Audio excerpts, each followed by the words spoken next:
Hello, and welcome to another edition of Confessions of a Male Therapist. This will also be posted on Reconcile, the podcast dedicated to individual, collective, cultural, and consciousness transformation and the exchange of wisdom and knowledge for those purposes, transformation. My name is John Dixon, and I am a mental health therapist, clinical counselor. I work out of the local Squamish First Nation unceded territory, uh, local lower mainland British Columbia. This episode I'd love to dedicate to exploring and diving into what I'd like to call emotional honesty. And before I do that, I'd like to make a few other acknowledgements. First, I feel called today. I feel heart open and connected with the life support system that is this Mother Earth. The ground under my feet, the air that I am breathing, my body is breathing, the exchange taking place there.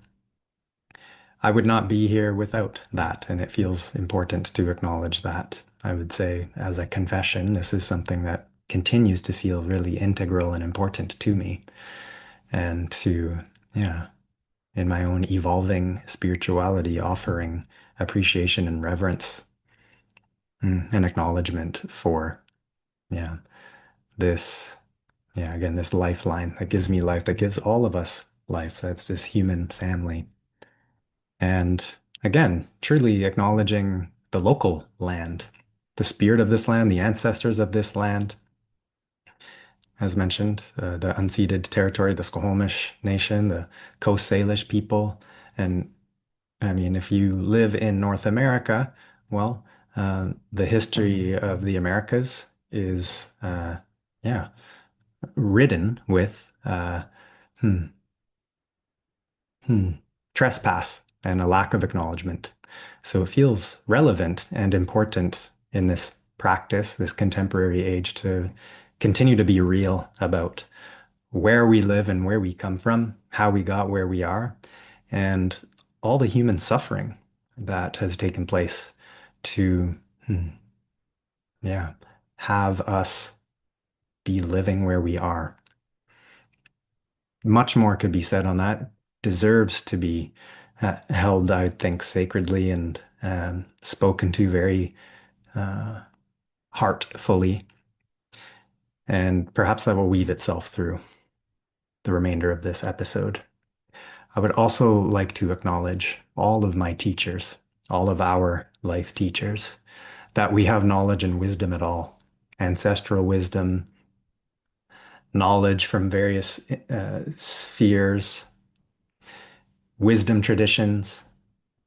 I've been deeply influenced by the tradition of yoga, many teachers along the way.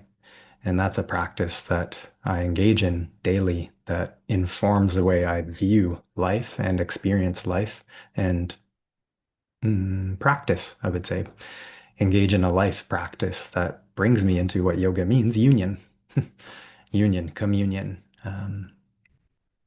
Again, much more could be said on that, acknowledging all my teachers, including the teachers of the West, the ancient sages and the philosophers that influence uh, the way I think and how I work in the field of counseling, and just deeply appreciating the diversity of cultural influence that I've been exposed to from East, West, North, South, indigenous wisdom to Western to integrative and holistic approaches. It feels important to mention that I stand on their shoulders at the cusp of this moment and evolution, my personal evolution and our evolution. And I would not be here if it weren't for them. I wouldn't even be speaking. And I definitely wouldn't have the job that I have, the privilege to be employed and um, also the freedom to work, at least right now, for in general, but also as an entrepreneur offering a service to my community and fellow human family, fellow brothers and sisters and aunties and uncles and all the humans in between that I have the honor and privilege to work with. So my teachers really influence the way that I engage with life. So thank you so much. And I also want to acknowledge and thank the many human beings who I've had the privilege and honor to work with. I learned so much from the human beings that I interact with in the world of my counseling work and group practices in the world of yoga. So thank you. Thank you for your courage. As I mentioned and seeded in the beginning of this episode, that I wanted to weave in the theme of emotional honesty. At least if I didn't say that, I'm not going to edit this. But if I didn't say that, I'm saying it again. This theme that I wish to speak to in this episode is about emotional honesty. And so the people that I get to work with and their courage in showing up and taking time to invest in their well-being and to address mm, perhaps symptoms, say symptoms of anxiety, depression, which are symptoms of fragmentation, and their courage in leaning in and trusting me enough with their vulnerability. I learned so much from you. So thank you. And I think, interestingly enough, maybe a branch for this topic, the counseling therapeutic container offers something not only to the individual and definitely the therapist, but as a model of how to be hmm, real or how to be human, how to be compassionate. So more I might and would like to say on that. But really, this podcast episode and this sort of series on what I'm calling Confessions of a Male Therapist is about being real. And an observation, something I've noticed is it seems the more emotionally honest and real I am with people that I work with, this also is outside of my work too, in my life, my friendships and partner, the more real I am, it seems to be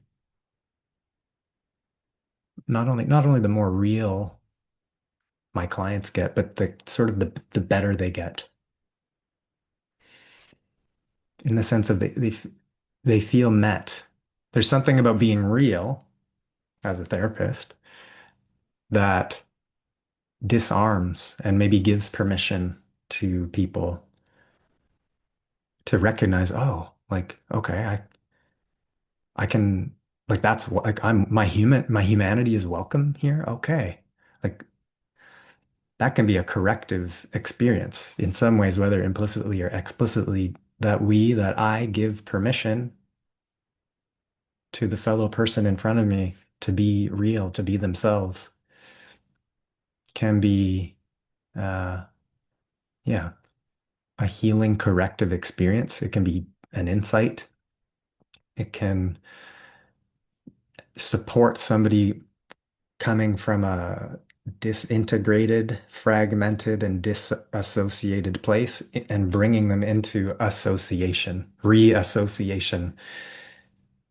So emotional honesty, what's that? What does that mean? What is that about? Well,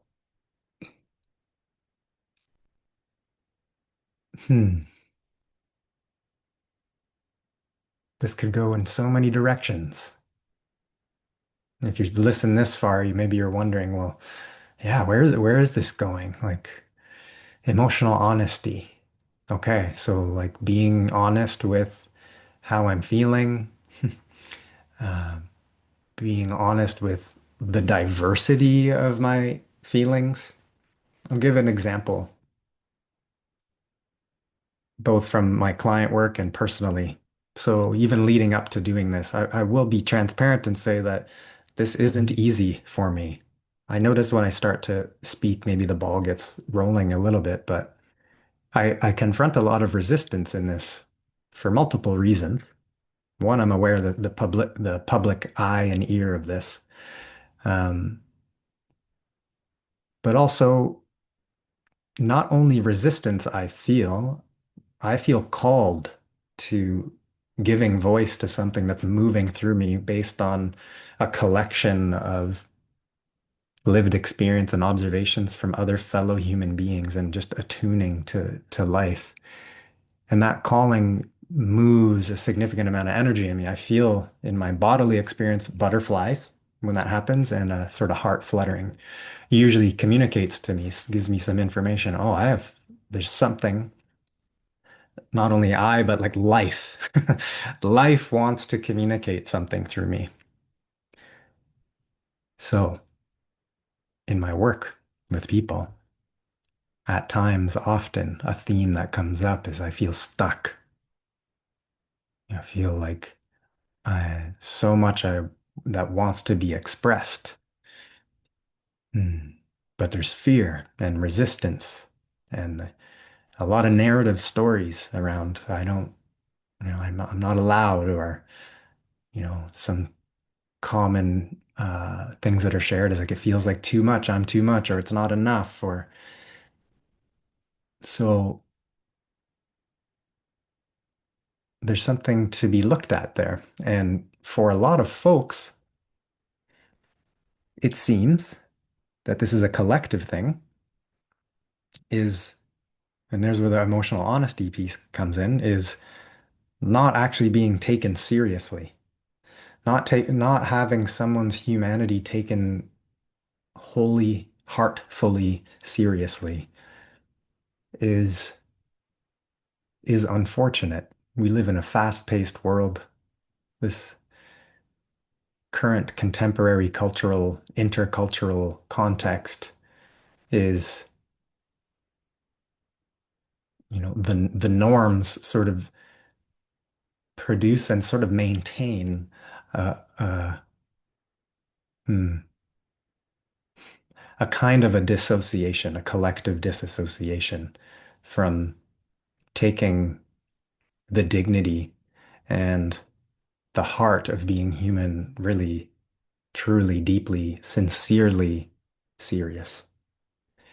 Something I find in my work that a lot of people get in touch with, and I see like at times, especially people I get to work with in a longer term, seem to begin to connect with uh, a form of a quality of becoming sincere with themselves. And when I look out in the world, hmm, it seems to me that what humans could really benefit from individually and collectively is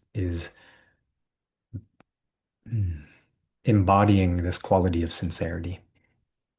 And I'd say by extension, there's a quality of emotional honesty and an awakening of this, mm, a deep quality of empathy that has a knowing that we're actually mm, in this together and that we actually need each other, that I am because we are. As I mentioned, I acknowledged my teachers. I wouldn't be here without them, nor my mother and father, or siblings, or many other aspects. Hmm. So, ah, so what helps us get emotionally honest? Well, I mentioned my teachers. I certainly had a good number of therapists, both male and female, and coaches too. And they've mirrored back to me the acceptability and the dignity of my humanity. It's been very healing. The reflections of others, the compassionate eye of the other has supported a lot of rewiring for me as a human being and as a man and as a therapist who then gets to show up for people and work in this sphere, this container, this intimate, vulnerable, precious time of getting real, getting sincere, becoming emotionally honest, integrating fragmented and dissociated parts and bringing them into awareness, bringing them into recognition, bringing them into embodiment. And hmm,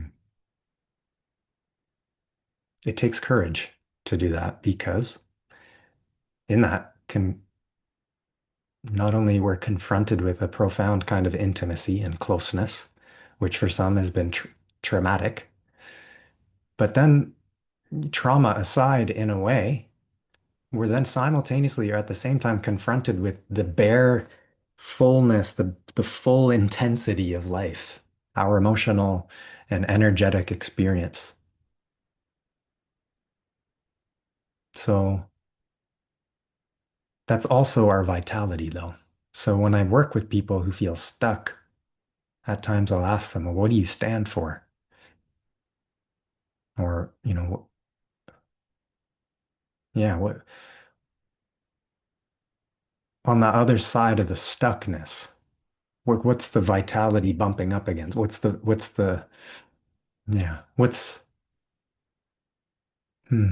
moving in you?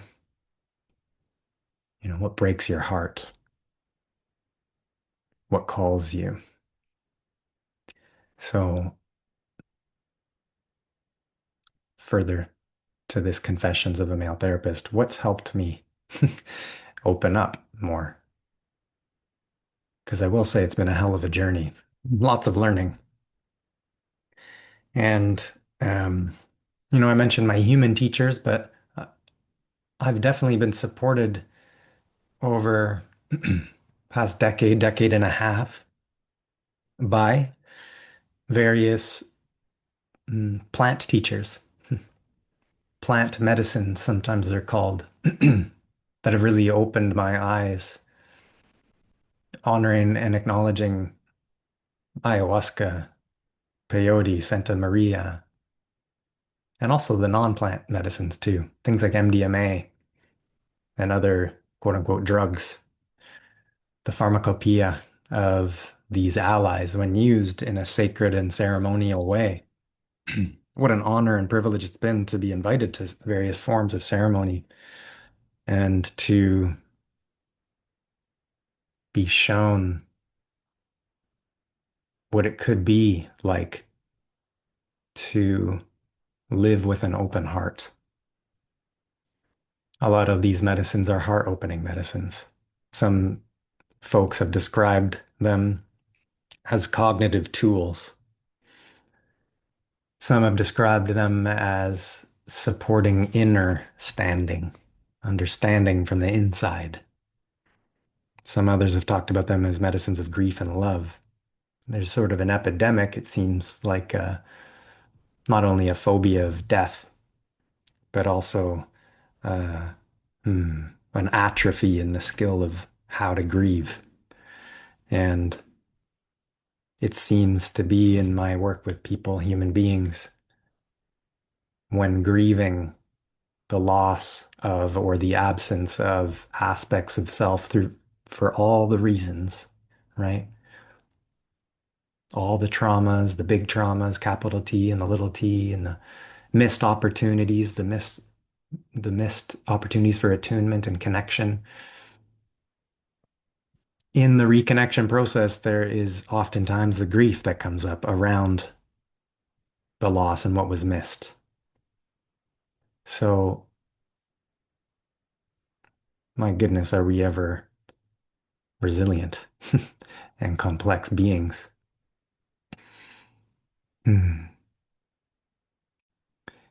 In my journey through the support of therapeutic work and working with various plant allies at times, and again, I did mention MDMA, incredible molecule for opening the heart, opening the mind, reducing the the fear center in the brain, the limbic system activity getting quieter so that we can feel and see what it's like to live in a way that is undefended. How much of our time, how much of my damn life have I spent defended?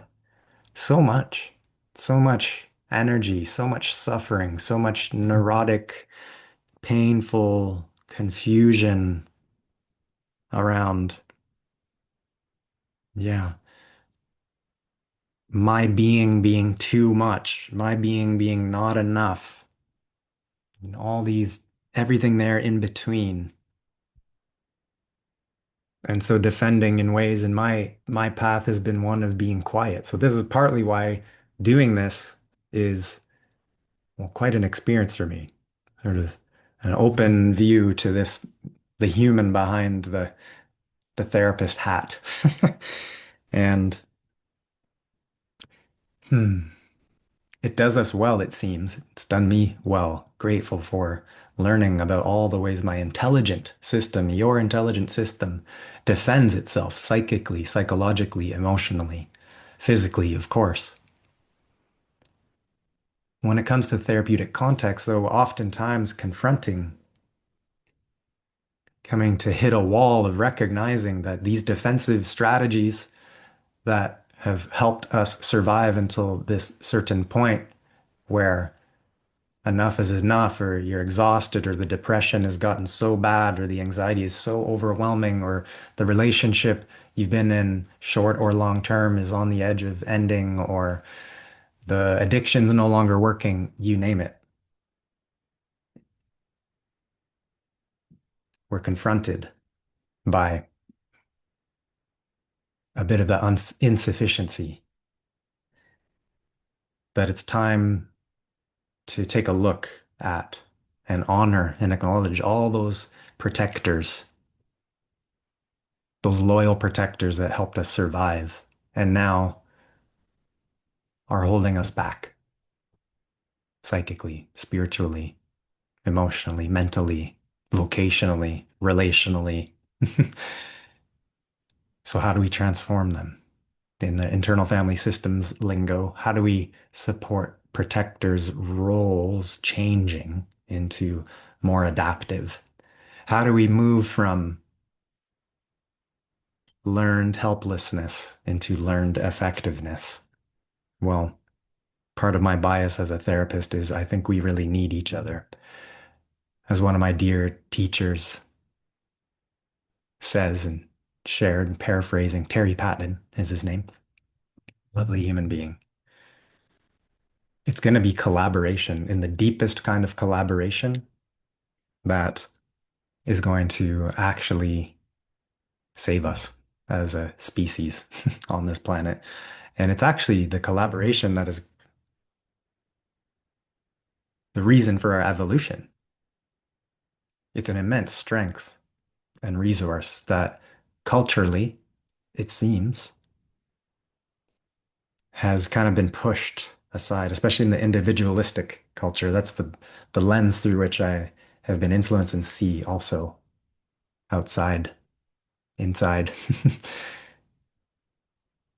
Individualism and the inflation of narcissism and the increase in social media and the addiction to image and so on and so forth, which reminds me, I wanted to share this. This felt like partly motivated this episode was I was in it was a privilege to be in a ceremony last year. It included mushrooms, our allies, and MDMA, and combined setting and the experience and the support of the medicine and the way these medicines interact with the body, my body. Well, there was a realization was, oh, now at this time for me as an individual, it really hit in the heart. This isn't a time for specialness. This isn't a time for specialness. What ensued from there was a psychological death experience, which not always easy. Those aren't comfortable. And in that, another realization, excuse me, was, oh, I needed to die in order to know what service meant. I needed to die in order to know what service really meant to me. So in this case, obviously I'm here physically, but there was a sense and experience of this ego, an ego death and a rebirth. In some ways, that was an initiation experience, another one of them. Maybe you've noticed that they can sort of be iterative. They can keep coming. And that's really influenced me in various ways. But the dimension of our human experience that includes the showing up part, of really showing up for ourselves, for our loved ones, for being of service to our fellow human family. This isn't a time for specialness, grandiosity, arrogance, ignorance, or the shadow side of that as well, contracting and being paralyzed and frozen. And the other side of it, hostile, full of rage. Not to dismiss those, they're there for a reason, but in between, this emotional honesty, sincerity, truthfulness, this perhaps we could say heart centered. Hmm. We, I feel it's a we thing. We're in this together. We need to call each other in to the heart, to each individual's sincerity and their sovereign, wise, this inner authority, this being in service to that, being in service to the flourishing of that, being in service to the co-creativity of that, and the generativity to choose to create spaces to have generative, perhaps even corrective, very real and affirming dialogues, from my view, in therapeutic containers or you know, intentional containers devoted to truth and healthy human expression. Hmm. This affords us something really deep and important, significant. And the ripple effects are powerful, can be powerful. Maybe you've seen it yourself. It's moments in life where you really show up or you speak your truth, and maybe it was hard to say, but needed to be said. So in that, I stand with people. Hmm. Hmm. I stand for the dignity of the human. I stand for the dignity of humanizing the human experience and wholeness, unity. Uh, I also at times get quite fired up in my work with people, particularly around topics of justice and injustice. I will often, this is the emotional honesty piece in sessions with clients. There's an art to self-disclosure. It's sometimes if someone's sharing something with me, for example, they're um, feeling like they're not allowed to be themselves or they're stuck or uh, their voice is unacceptable or at times I've shared with them, oh, I feel like an eruption of anger about the injustice of that. How could it be your humanity's not allowed to be expressed? Obviously, this could go really deep, and for some, it's very deep. The inheritance of enculturation and trauma and genocide and all the things.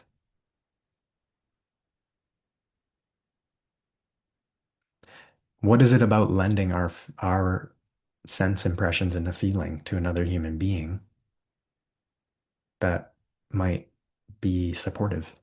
I've seen this many times, but sometimes it almost catches somebody off guard and sort of hits them in the heart or like the gut in a way that communicates something. And I think it has to do with the being stood up for. How many times in life has someone not been stood up for, you know, in all the ways?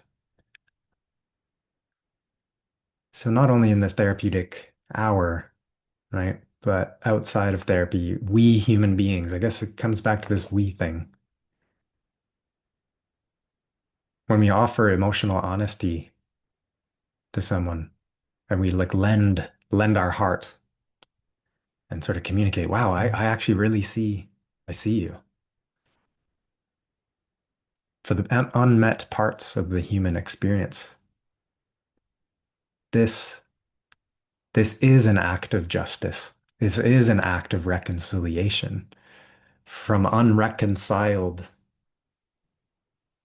being into becoming more reconciled. And there's something there. There's something there that's really powerful and important. Healing, holistic. So, hmm, hmm. So there's a few things. There's a few things that wanted to come through. Hmm. If there was any last piece that I'd like to share, hmm. If there's one theme that I see often with people around expressing themselves,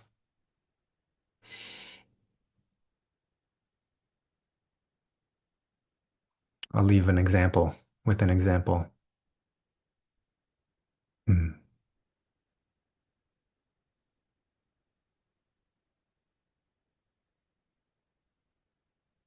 Hmm. Well, actually, there's many examples. Hmm. Hmm.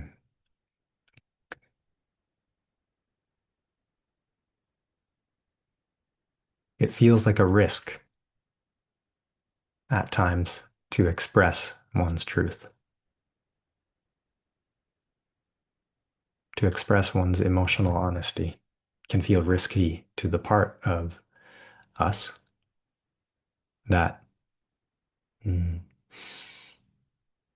feels the unfamiliarity with that or is projecting an anticipated outcome that this is going to hurt.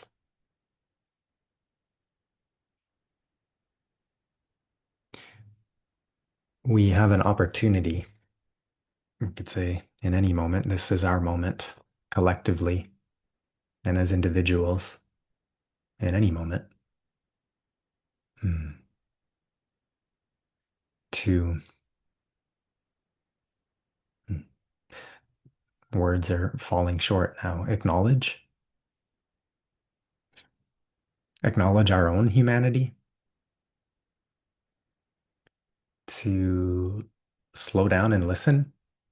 Maybe sometimes we need to stop and listen. It's not a maybe. I mean, you've probably noticed that. I've noticed that. But on the other side of this not expressing, if we are adults, if we have the support, if we have the certainly the privilege or privileges, earned or unearned, sometimes the greatest hmm, act or thing we can do is to express, is to not be silent, to not be complicit anymore, to answer that call, to give voice to something that's never been spoken before. Hmm. Hmm. This piece around the emotional truth. Hmm. It can be a healing balm.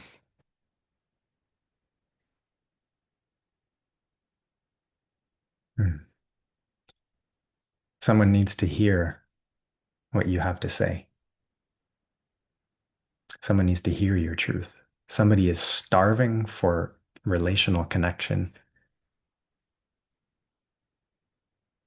We have a lot more in common than we have as differences. And it's our shared human ancestry, our shared human commonality that when we speak from that, we speak to the heart of our direct personal experience, this deep knowing that, oh, it's not only for me.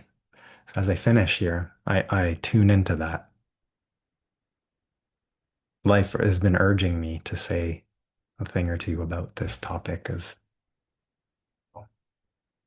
yeah, emotional honesty and showing up. Hmm. So, well, if you've listened this long, perhaps something in this touched you and spoke to you, spoke to part of your humanity, your heart, your mind, your soul, your spirit, whatever you identify with in that terrain, the light of life that gives you life. Hmm. And if you have any questions, you want to reach out, any comments and feedback are welcome. And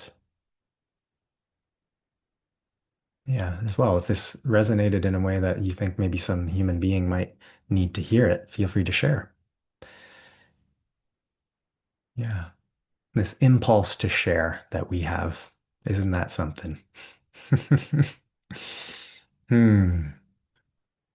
The impulse of life to share and express itself. What a gift it is to maybe learn about that and step outside, step out of the way and let life flow through you, through your song, through the drum that you're beating, through your message, through the announcement that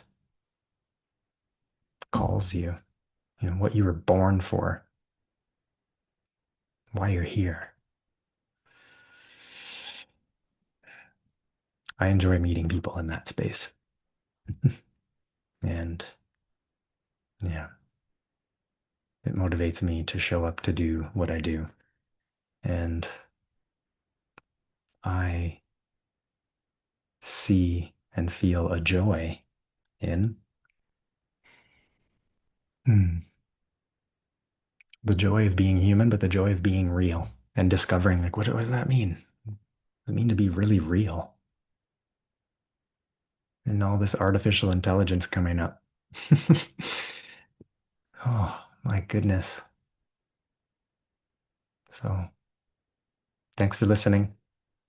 And, well, be well. Take good care. And again, welcoming any questions or feedback. Okay. Blessings.